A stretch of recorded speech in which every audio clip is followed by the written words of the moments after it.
I will never forget this experience. I never imagined I would go through something like this. I am writing this to express my thoughts on what happened during my freshman year in high school. I will keep my name anonymous as I don't want to be found, but I will give out my location as I feel like I won't be tracked. I live in the northern area in Utah, specifically Provo, Utah. That's all I will say about my location, as I know I'm being hunted. I will explain what I mean by hunted. Anyways, on with the story. This all began on a normal day of school during the last quarter of the school year. Not excited to return to school, not just because of my boring 90-minute classes. There's a kid that bullies me a ton. We'll call him Marco for this story. He's been on my back ever since the beginning of the year. I know that doesn't sound like a long time, but it felt long from how much he had picked on me. At least I haven't let him under my skin by just ignoring everything he says about me. Another thing that annoys me is that the girls just love this guy. The reason was because he would talk crap about most of the boys around school, so I'm not his only target, but I am his main target. So yeah, this guy is a bit of a bully. However, I was excited about one thing. PE class. My gym teacher promised us to do a dodgeball week. I'm pretty decent in dodgeball and I felt confident to put Marco in an embarrassing position. He had gone undefeated every time our class plays dodgeball. Plus, whenever he gets me out, he unloads on me. I just ignored him, as I didn't want to create a scene. However, I believe today is the day. His winning streak will be destroyed. Our class got changed into our gym clothes and headed into the gym. He was one of the team captains and all the girls were begging to be picked by him. The teams were decided and we began to set up the game. I looked at Marco, who was giving me that devilish grin while I gave him the death stare. I knew what he would do if his team won, and I'm not going to let that happen.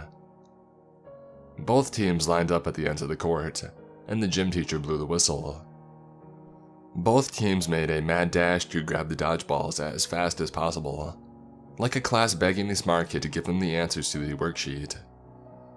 Our team wasn't able to grab as many balls already, giving us a disadvantage. And then the gym teacher blew the whistle again, to simulate the grace period is over. Balls began flying across the gym, either missing or hitting their victims. At the halfway point of the game, I analyzed the game and I found out that our team has the upper hand. We had 8 teammates left compared to Marco's team. I could tell that he was starting to panic and that it was a good sign for me. I wanted him to be the last person on that team to embarrass him even more. The game continued on until it was just what I had wanted. Him and I left. He had pretty much all of the dodgeballs on his side, so I had to dodge like the Matrix because I knew he was going to try to harm me. He threw the first ball at a terrifying speed, and I dodged it with ease. The same pattern happened with the rest of them until he had one left. I could tell he was becoming annoyed that I lasted this long, but I can't celebrate or tease him right now. He screams a war cry and throws the last ball at me at a force that looked like the ball was shot out of a gun. I was trying to hold my fear, but I couldn't hold it anymore, and I brought my hands to my face. The ball collided with my hands, which was brutal, but the ball was in my hands and it wasn't sliding out. My heart was racing that I didn't know what the meaning of the gym teacher blew the whistle, but when he screamed, "Winner!" I felt like I was already graduating high school. My team ran towards me cheering me on, and I felt great and confident. After my team finished their cheering and gave me space, I saw all the girls looking at me with smiles on their faces. With my newfound confidence, I made my way towards them. However, the story went in the direction that I wanted. I almost made it to the girls when my foot came in contact with something. I lost my balance and I face-planted on the floor. Immediately afterwards, I heard in the cockiest tone ever, "Whoops," from behind me. Marco. He was too upset about him losing the game, and me getting the attention from the girls, all because of a dodgeball game. He's such a baby, and this angered me. I couldn't keep my cool this time. I got up and I unloaded on him in the loudest voice that I had produced in my life. I knew it wasn't the right thing to do, but I just had to put my foot down because I was tired of his bullcrap. After what I said, the gym teacher came up to us and sent us both to the principal's office. I didn't care because I was too upset at the time. "Thanks a lot," Michael said in an angry tone. At least he was getting punished because he would have most likely gotten away from him being popular with the teachers.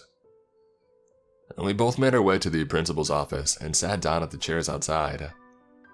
I was waiting to accept my punishment when I heard over the loudspeakers. "Attention, students and staff. Please excuse this interruption. A lockdown is now in place. This is not a drill. I repeat, this is not a drill." At first, I didn't think much about it, but something in the announcer's voice was quite uneasy. I looked at Marco and he had a similar expression on his face. "Do you think there's an actual lockdown?" I asked him, and to which he responded, "I'm not sure, but we should hide with the principal." He tried to open the door but it was locked, which was expected. Marco then quietly knocked on the door. No response. "Mr. Dillion!" Marco bellowed. "Dude, keep it down," I said in a tense tone. "Mr. Dillion is not the name of my principal, but that's what we'll call him."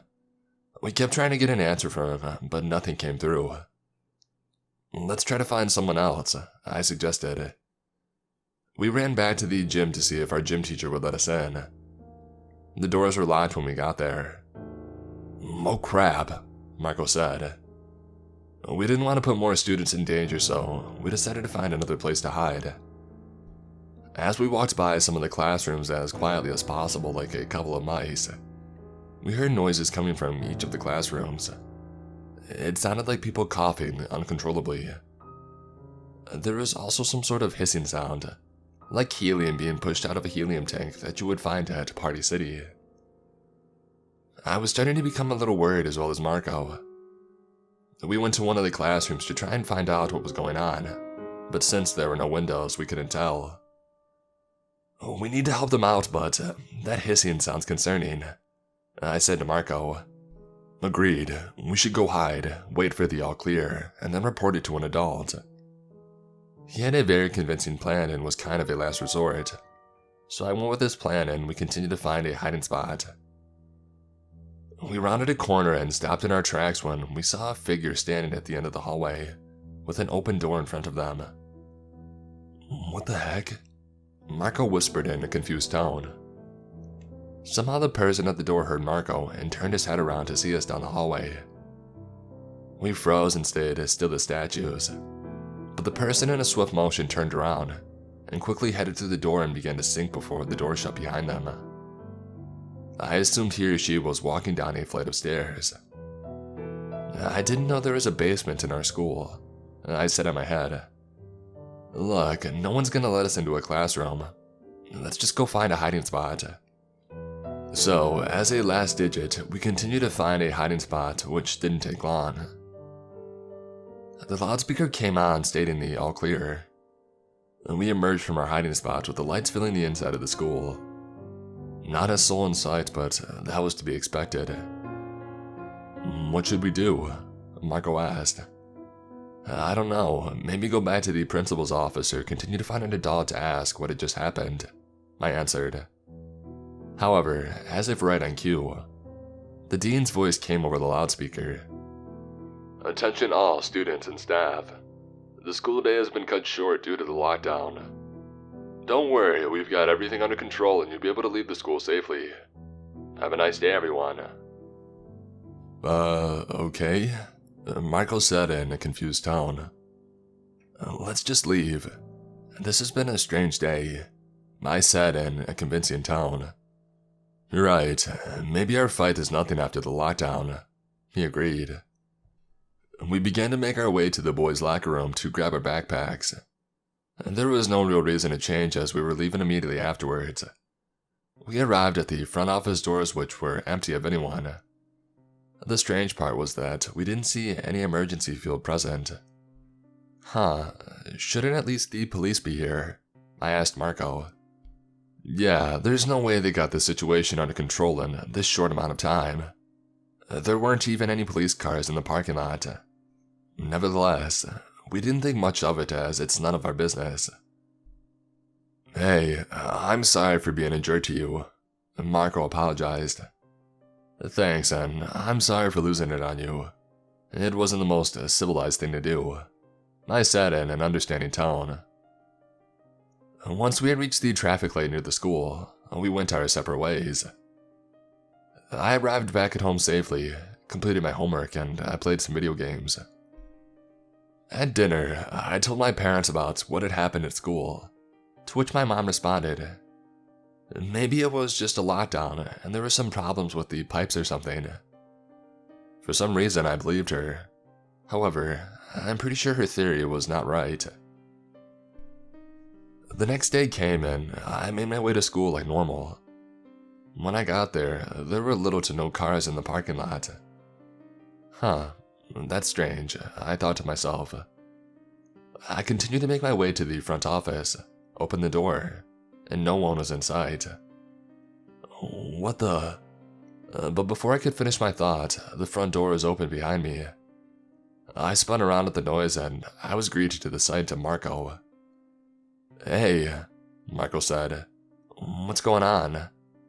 The school has become a ghost town, I said in a confused tone. I don't know, he replied. Just then, we heard footsteps coming from the conference room beside the office desk. The door to the conference room opened and the secretary of the school, we'll call her Mrs. Jones, appeared behind the door. She turned to look at us and said, Oh, did you hear the news? No, why? I answered in a concerned voice. The school is closed for the rest of the week. All your assignments and tests are canceled. Hearing that, Marco and I were pretty ecstatic. But now we had a new question to ask. Why was it closed for the rest of the week? The thing was, it couldn't have been due to the lockdown from the disappearance of any emergency field at the school. However, at the end of the day, they could have got the whole thing under control, and the situation wasn't that bad. Maybe someone outside the school looked threatening, but it was a false alarm. The only problem with that theory was the uncontrollable coughing from the classrooms. However, I think I'm just overthinking everything. So, I said to Mrs. Jones, Well, okay. A long weekend, I suppose. Also, I'm pretty sure I left my calculator in my math class. Could I go get it? My math teacher will usually leave stuff that's not his on his desk. I asked in a persuasive tone. Sure, but make it quick. Thanks. I replied while proceeding to swiftly go to my math class. I soon arrived where I saw my calculator lying lifelessly on the table. As I was grabbing it, I heard a noise coming from the end of the hallway to my right. I turned my head in that direction to see someone opening the door Marco and I saw yesterday. Now I was becoming suspicious of that door, and I felt like something was behind it. I hurried back to the front office and Marco and I headed out of the school. I told him what I saw and he became suspicious like me. We should try to break back into the school and find out what's behind that door, he suggested. Now, I don't think committing crime is the best idea, but my curiosity had spread like the plague in my brain. Crap, let's do it, I complied. Our plan was to enter through the boys' locker room, as those doors are unlocked at all times, enter the school through the inside locker room door, and make our way to the door with a paperclip master key that Marco designed when he was 12, and we will finally figure out what is behind the suspicious door. At about 10:30 p.m., we met at our local park and headed out for the school. The site of the school was granted to us with a dimly lit property from the moon, and the empty parking lot with all the lights off. We ran behind the school quietly like a group of mice. The boys' exterior door was the same as it was the last time that I saw it, dull and empty of any school advertisement. Entering through the door was no challenge, and our plan was going smoothly. We opened the interior door leading to the lower south hall of the school. An empty hallway when no one's around can really give off a creepy vibe. Really, because you don't know what happens when your school is not in operating hours. We silently made our way to the door, which didn't take long, and unlocked it with the paperclip master key. When we opened the door, all we could see was a couple steps of the stairs in pitch black darkness. Not gonna lie, I was a bit nervous, and from the look on Marco's face, I think he was too. I grabbed my phone and I turned on the flashlight, and began walking down the stairs with Marco following behind me. I cleared the stairs and saw a corridor on the right, and we headed down that way. It eventually led to another door with a slight hint of light shining from the bottom. I was terrified to open it, not knowing what could be behind it. "You ready?" I said in a scared tone. "Just do it," Marco answered in a similar voice. I slowly opened the door, which wasn't locked surprisingly, and I can't believe I had witnessed something like this. I know you might not believe me, but bear with me here. What I saw behind that door will forever haunt my mind until the day that I leave this world. Plus, I have Marco to back me up as well. As the room was revealed to me more, I got a better understanding of everything in the room. It felt like my stomach just fell out of my body. There would seem to be people locked in these massive tanks, with smaller tubes attached to the ceiling, and leading to a rectangular object at the end of the room. I slowly made my way into the room, being cautious of any alarms or security, and I glanced at everything. I took a good look at one of the people in one of the tanks, and realized it was one of the students. I had seen her around school. We'll call her Jane. She was unconscious, floating in this tube for God knows why. And then I looked at the smaller tube attached to her tank, and at what looked like blood. I ran to the rectangular object at the end of the room, and began to study it on what its function is. I noticed a bit of text on the side, and it read, "DNA mutation and transfer device." "Hey Marco, you might want to see this." He came to the device and read the text. He began to glance around the room again, and his face lit up with terror. His face turned pale so much it looked like he was a ghost for a second. I looked back at the text again, and put two and two together and realized why he had that terrified look on his face. This is why pretty much the entire group of students have gone missing. Maybe the hissing sound was some sort of gas to make the students unconscious. The lockdown was used as an excuse to trap all the students in classrooms. The closure of the school was for the staff to spend time doing whatever the heck they were doing to these innocent teenagers. I couldn't believe my school would do something like this. What is wrong with these people? I don't know. This was clearly a mistake coming here, Marco answered. Let's get out of here. What if somebody comes back? He added. We bolted across the room to leave, slammed the door behind us, sprinted up the stairs, and went through the other door as well, and exited the school the way that we had entered. We used the rest of our stamina to get as far away from the school as we could. We slowed down at a nearby gas station to gather our thoughts. However, what we had just saw made us speechless. We just ran back to our houses as we thought it was the best idea. I told my parents about it, and they lost it immediately. They called the police, and so did Marco's parents from what he told me. The next morning, an investigation was held even though we did commit a crime of breaking into a public building. I guess the cops saw our crime as nothing compared to what we saw. The cops found the hidden room, and they were pretty traumatized like we were. Later that day, Marco and I were taken into the station for some questions. Once we were done, Marco and I returned back to our homes, not knowing what had happened to the students. Surprisingly, no casualties were conducted. However, none of the students remembered anything about being trapped in a tank. All they remember was going into the lockdown. The staff unfortunately escaped to God knows where. The school was shut down for the rest of the year, and eventually torn down to make room for some apartments, as a new school was being constructed about 5 minutes away from it. That's about it. Marco and I became friends over the summer, and I even went on vacation with him. So at least an awesome summer was enough for me to have this event rot away in my brain. We both will never forget about this experience. School starts soon for the both of us, and I'm not sure if I can trust the staff at the school. Maybe they're still looking for me. I'm not sure what to believe, but all I'm saying is that I'm going to be more careful with my surroundings from now on. Because you may never know if a person has some bad intentions.